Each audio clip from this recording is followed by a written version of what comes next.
¿Se puede dar valor objetivo a la música? Sí, yo creo que sí se puede dar valor objetivo a la música. Hay elementos que tú puedes determinar si hay complejidad o no. Por ejemplo, la progresión armónica, la utilización de armonías. A mí alguien me decía el otro día que iban a vender la guitarra de Joey Ramone, por ejemplo, ¿no?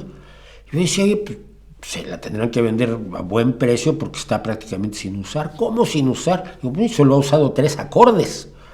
Los Ramones nunca usaron más de 3 acordes para sus canciones. Las líneas melódicas pueden ser enormemente sencillas o pueden ser complicadas. No es darle un valor, no lo hace mejor música o peor música, pero es un valor objetivo. Objetivamente, una canción modal, o sea, que utiliza un modo, si mal no recuerdo, el dórico, que es Norwegian Wood de los Beatles, es melódica y armónicamente mucho más compleja que una canción de Ramones, ¿sí?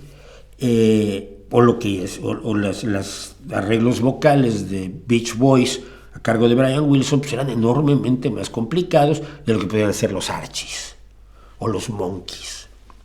Yo creo que sí ahí sí hay una valoración objetiva. No la hace mejor ni peor música, pero la hace una música más compleja, más desarrollada, más que por lo tanto aumenta los disparadores emocionales. El otro día, por ejemplo, descubrí, pues estaba yo oyendo por enésima vez la presentación de The Warning que presentó Evolve en los Video Music Awards, en los VMA de MTV.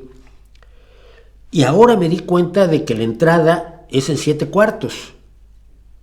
La canción es en 4/4 normalitos. Pero la canción es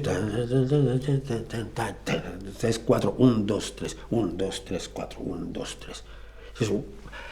¿Por qué se siente rara? ¿Por qué es tan atractivo el inicio y el puente intermedio de Evolve? Porque está en 7/4. Entonces, cuando tú lo oyes, tú siempre estás acostumbrado a oír música en 3/4, 4/4, 2/4. Es la mayor parte, la vasta mayoría de la música que escuchas está en esos tiempos.